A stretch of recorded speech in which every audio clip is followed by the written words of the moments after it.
And hello everyone, Brad Logan here from Oxford, Mississippi. It's game day, and the Ole Miss Rebels, 3-0 in the year, have a chance to face a Tulsa team today that has struggled stopping the run. It's an opportunity, and that will be part of my 3 keys to victory for Ole Miss when it faces Tulsa here in just a little bit at 3 o'clock. So the Rebels and Tulsa coming to you here from Vaught Hemingway Stadium, 3 o'clock. It's Ole Miss and Tulsa. Now, taking a look at this game, you can follow this game in its entirety at Rebs247.com, an affiliate of 247 Sports. That's Inside the Rebels. There will be a game thread there where the entire crew will be a part of taking you through every score, every defensive play, and everything you can imagine here from Oxford, Mississippi. Now, let's take a look at this game. What does Ole Miss have to do to get to 4-0 before it faces a really good Kentucky team here in Oxford next week for a big 11 o'clock game? If Ole Miss takes care of business today, which everybody expects they will, by the way, there's a fearless forecast on Rebs247.com right now you can take advantage of and read today. We think that Ole Miss will take care of business and then face a really good Kentucky team. Good opportunity. Could College Game Day be here in town from ESPN? Is it an opportunity to have both these teams in the top 10, top 15? Well, there's some business here in Oxford here that Ole Miss is going to have to take care of today. One thing that Lane Kiffin has talked about ad nauseum is about establishing the running game. That offensive line has looked really good, anchored, of course, by Jeremy James, Nick Broker.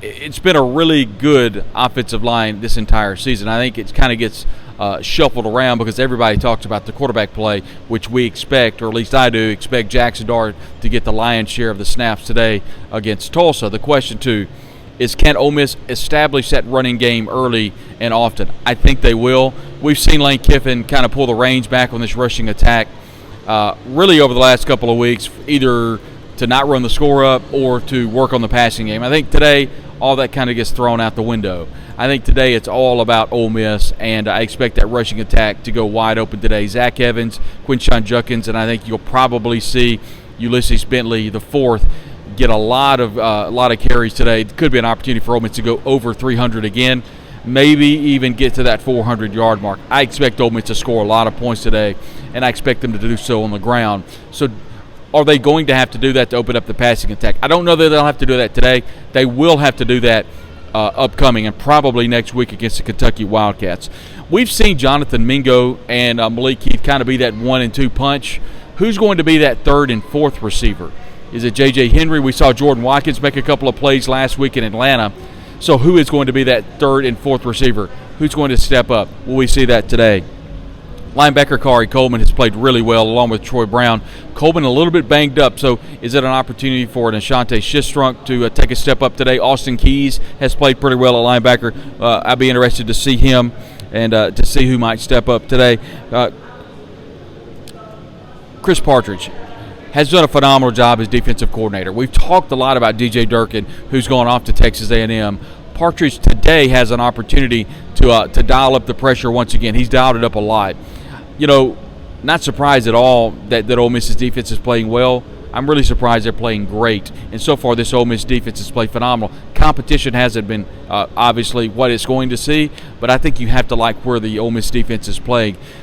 That secondary is, I think, one of the best in the country, led, of course, by I get A.J. Finley is the guy that everybody kind of looks at, but I love the play of freshman Davison Igbinosun out of the Northeast, out of the state of New Jersey. He's played so incredibly well. And finally today, I know all of you that watched the Georgia Tech game saw Lane Kiffin in the 4th quarter.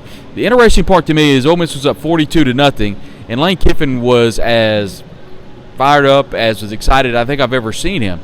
And if you have a chance to watch the season, the episode of the Georgia Tech game, I think you saw a Lane Kiffin that was more comfortable, Lane Kiffin that was excited about the season, excited about the future, and as an Ole Miss fan, you can take solace in knowing that Lane Kiffin's excited about his football team this year. So far, he's got every right to be because this running game has been phenomenal. Obviously, we'll see what Jackson Dart does throwing the football. I don't know. The good news is I think if Ole Miss establishes a run, it should open up that passing attack, and the Rebels should do very well today, both throwing and catching, running, and so the like. I think Ole Miss wins big today. We appreciate you being part of Inside the Rebels, an affiliate of 247 Sports. A reminder, you can follow all of this content at Rebs247.com. Follow along at the thread there, and we'll have post-game coverage for you at the conclusion We appreciate all of you that are a part of Inside the Rebels. I'm Brad Logan. We'll talk to you soon right here on 247 Sports.